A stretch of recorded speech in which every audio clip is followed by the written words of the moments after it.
Science of a लो मोराले, यानी कि signals जिससे पता चलता है कि एम्प्लॉय जो है उसका मोराले बहुत डाउन है। पहला तो स्लोनेस, काम धीरे धीरे करता हो, हाई रेट ऑफ एब्सेंटीज्म, एब्सेंट ज्यादा रहता हो, high rate of labour turnover. Fine, company के अंदर एम्प्लॉयज बार बार चेंज हो रहे हो, नए आ रहे हो और पुराने छोड़ के जा रहे हो, मोर वेस्टेज एंड स्पॉइलेज, मटीरियल का बिगाड़ हो रहा हो, स्ट्राइक्स हो रही हो, इंडस्ट्रियल इनडिसिप्लिन हो, लोग बार बार डिसिप्लिन तोड़ रहे हो, इंडस्ट्रियल डिस्प्यूट्स हो, अंदर ही अंदर लोगों के बीच में डिस्प्यूट्स हो, लो रेट ऑफ प्रोडक्टिविटी नहीं हो पा रही है, इसका मतलब कि एम्प्लॉयज का मोराले काफी डाउन है। Now measures to prevent decrease in morale, most important, हम क्या कर सकते हैं जिससे लोग एम्प्लॉय का मोराले जो है वो हाई हो। पहला तो जॉब इनरीचमेंट, ठीक है, by adding a new functions. अगर एम्प्लॉय को कंटाला आ रहा है, उत्साह नहीं है, तो उसके काम में नया फंक्शंस, नया काम ऐड कर दो, नया प्रोसेस ऐड कर दो, and technology for performing the job. Fine, that means job enrichment, job enrich कर दो, नया टेक्नोलॉजी दो उसको, फंक्शंस और ज्यादा करो, ज्यादा काम कराओ, नई प्रोसेस से उसको इंट्रोड्यूस कराओ। If enriched the job is assigned to an employee, it will satisfy his needs of recognition, responsibility, growth and prestige. तो अगर उसको हायर लेवल का काम दिया जाएगा एम्प्लॉय को, थोड़ा सा टफ, ठीक है, थोड़ा सा ऊंचा, तो उसकी रिकॉग्निशन बढ़ेगी, रिस्पॉन्सिबिलिटी बढ़ेगी, ग्रोथ होगा और उसकी प्रेस्टीज भी होगी। It will maintain and increase the level of morale. Second है क्रिएशन ऑफ एंटायर जॉब, पूरी जॉब को फिर से क्रिएट करो। To create and assign entire job to a single worker will satisfy his need for achievement. He will try his level best to get good results. एक entire job, एक अक्खा पूरा function ही उसके ऊपर responsibility डाल दो, ताकि वो खुद फ्री होकर के काम करे बिना किसी बंदिश के, तो भी उससे उसका क्या होगा, अचीवमेंट की सेंस ऑफ अचीवमेंट आएगी उसको। Third, flexible working hours.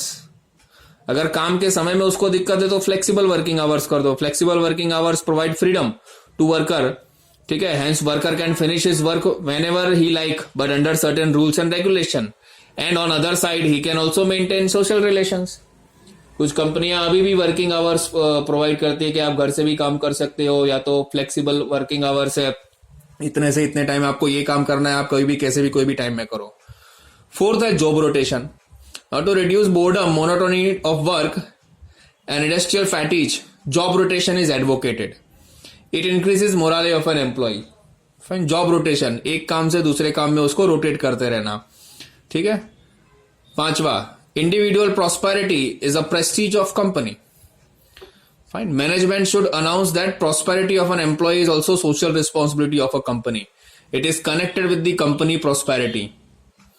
आपके एम्प्लॉय जो है वो भी प्रॉस्पर हो, समृद्ध हो, उनके पास पैसा आए, तो ये क्या एक सोशल रिस्पॉन्सिबिलिटी होती है कंपनी की। This will motivate the employee towards the achievement of goals. तो ये क्या है, कंपनी को और एम्प्लॉयज को मोटिवेट करता है गोल अचीवमेंट के लिए। Sixth, workers participation in management. तो जब भी एक्सपीरियंस वर्कर्स हैं, एक्सपीरियंस एम्प्लॉयज हैं, उनको कंपनी के क्रिटिकल डिसीजंस में, इंपॉर्टेंट डिसीजंस मेकिंग की प्रोसेस में उसको इंक्लूड करो, उसकी सजेशन, उसके एक्सपीरियंस को यूज करो, तो इससे एम्प्लॉय को भी लगेगा कि कंपनी उसके एक्सपीरियंस को काउंट कर रही है और सीरियसली लेती है। 7, appropriate physical environment. Climate and physical environment of business unit always affect the morale of an employee, so at workplace management should create appropriate physical environment as per requirement. Employees जहां काम कर रहे हैं वहां पे हवा उजास सही से रहना चाहिए, बेसिक फूड हाइजीन की और सारी फैसिलिटी होनी चाहिए, टॉयलेट्स वगैरह होना चाहिए, मेल फीमेल का अलग जो है सेक्शन होना चाहिए, फाइन, लेडीज रूम होना चाहिए, जेंट्स चेंजिंग रूम होना चाहिए। तो इस तरह से पूरी एक एनवायरमेंट जो है वो एकदम नीट और क्लीन होना चाहिए। फाइन, ये सारी चीजें वहां पे होनी चाहिए। 8वां, क्वालिटी ऑफ वर्क लाइफ। वो जहां काम करते हैं ना, जिस अपनी लाइफ जो है वो कंपनी में जितनी लाइफ बिताते हैं वो काफी अच्छी होनी चाहिए। The concept includes fair wages, जैसे कि उसका फेयर वेजेस होना, यानी कि उसको सैलरी बराबर मिलनी चाहिए, जॉब सिक्योरिटी होनी चाहिए, all primary facilities, welfare activity होनी चाहिए। कभी कभी कुछ कंपनी अब टूर पे भी ले जाती है एम्प्लॉइज को, मूवी दिखाती है या मेडिकल चेकअप कैंप होता है। मशीन की मेंटेनेंस बराबर होनी चाहिए, ह्यूमन बिहेवियर हर एक एम्प्लॉय के साथ ठीक से होना चाहिए। तो this is quality of work life, यानी कि उनकी वर्किंग लाइफ एकदम हाई क्वालिटी की होनी चाहिए। तो this will increase the morale. 9th one, human resource development. Various programs for HRD create positive attitude of employee towards management and it will increase the morale of an employee.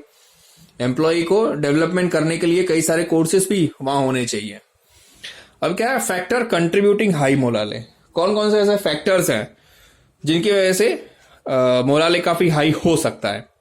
पहला तो scientific recruitment, यानी कि जो employ जिस काम के लायक है उसको वही काम देना, उसकी क्वालिफिकेशन एक्सपीरियंस के हिसाब से। सेकेंड है करियर प्लानिंग, उसको पहले से ही बता दो कि वो कौन कौन उसका करियर पाथ कैसे ग्रो करेगा, कैसे सैलरी बढ़ेगी, कैसे वो टारगेट अचीव करेगा और कंपनी में कौन सी पोजीशंस वो अटैच कर सकता है, अटेन कर सकता है, अचीव कर सकता है। थर्ड है एग्जीक्यूटिव डेवलपमेंट, तो जैसा एचआरडी हमने डिस्कस किया था कि एम्प्लॉयज को क्या है, डेवलपमेंट के प्रोग्राम भी उनसे कराने चाहिए, ठीक है, ताकि उनकी स्किल्स बढ़े, ठीक है। So for good performance executive development is essential, it also increase the bargaining capacity of that executive. चौथा है quality of work life at work place, work place के अंदर उसकी जो वर्क लाइफ है, ठीक है, वो काफी हाईली क्वालिटेटिव होनी चाहिए, जो पहले अपने डिस्कस कर चुके हैं।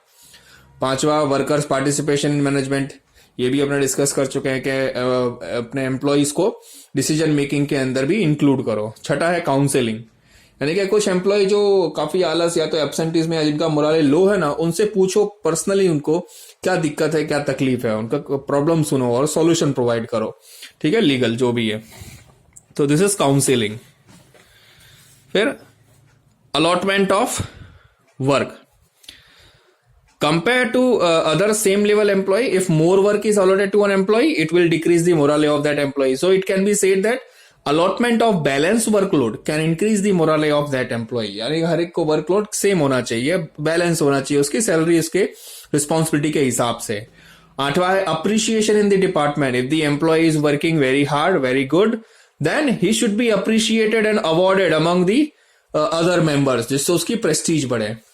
नौवां है ऑनर बिफोर पब्लिक, पब्लिक के सामने उसके काम का सम्मान होना चाहिए, ठीक है, मोमेंटो दे दो, सर्टिफिकेट दे दो, ठीक है, उसका फोटोग्राफ्स कंपनी की मैगजीन में छाप दो। तो ये सारी चीजें होती है जिससे वो मोटिवेटेड फील होता है, ठीक है ना। Photograph in a company's annual report और अ मैगजीन, कंपनी की एनुअल रिपोर्ट या मैगजीन में फोटोग्राफ छापो, ठीक है, लाइक अ फिल्म स्टार और VIP, he feels himself in the seventh sky and feel proud to associate with the company. Fine, thank you.